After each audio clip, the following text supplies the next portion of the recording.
Amanda, I want to play a game.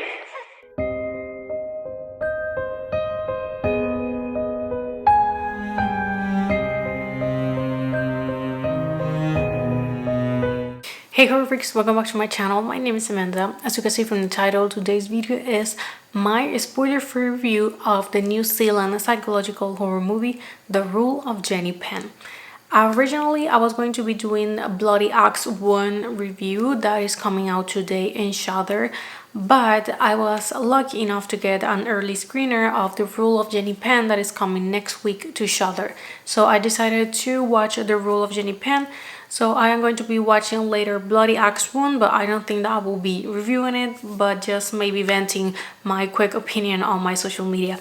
I decided to do The Rule of Jenny Penn, but because I saw it on an early screener and the film is coming next week on Shudder, I am going to be doing a spoiler-free review since, of course, the film is not out there, since it's in theaters, but it's a little bit limited.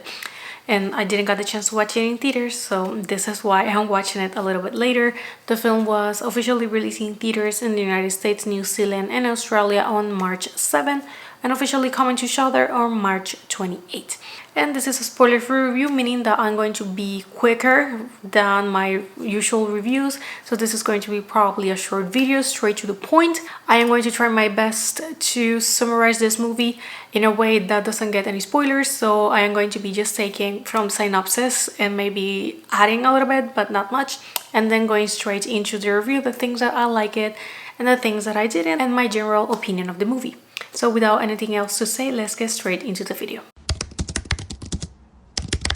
The official synopsis is: confined to a secluded rest home and trapped within his stroke-ridden body, a former judge must stop an elderly psychopath who employs a child's puppet to abuse the home residents with deadly consequences. The film follows a former judge, Stefan Mortensen. After he gets a stroke in court, he is sent into a rest home and now he uses a wheelchair.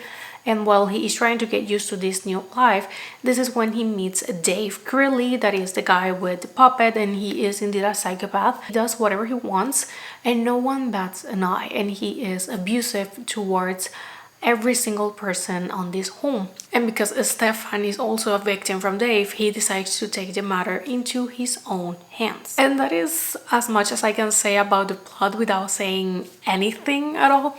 So getting into that review, a horror movie having a character that is experiencing something but no one believes it, that is not something new. We have seen it plenty of times, but usually we are in a house with a family and usually the woman is the one that is saying that something is happening, but no one is believing her, especially the husband. But instead, here what we have is Stefan experiencing all this abuse from Dave, and nobody cares or nobody bats an eye.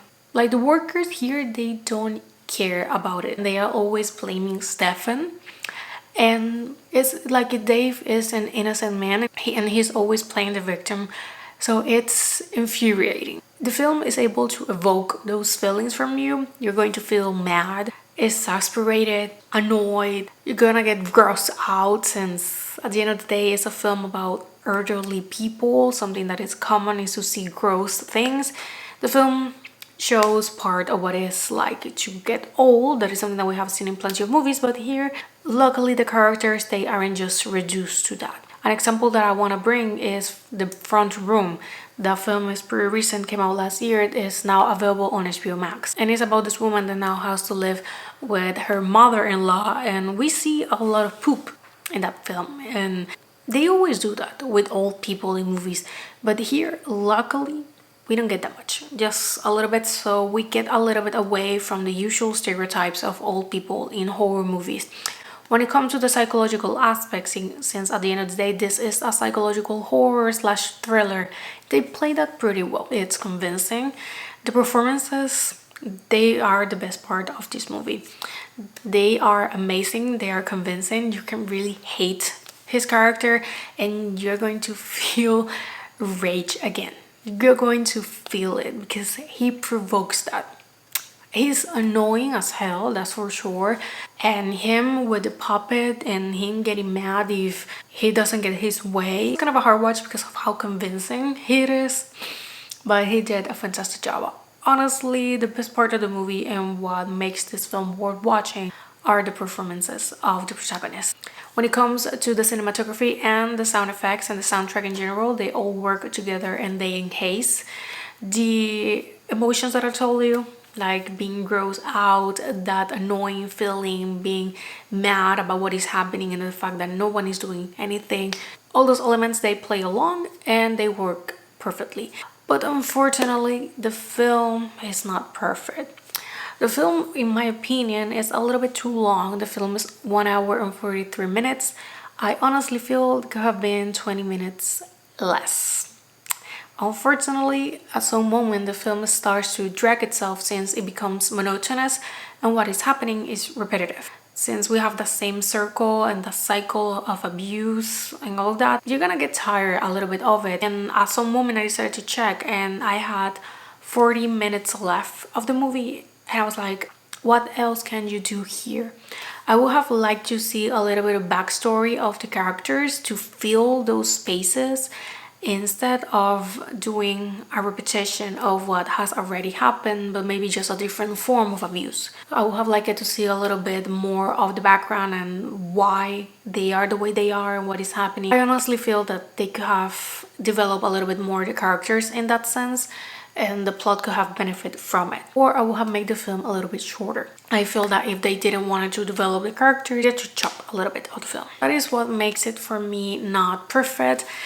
And for me, this is a 3 out of 5 and a 7 out of 10. I don't feel that the film is bad. I think that it's worth watching.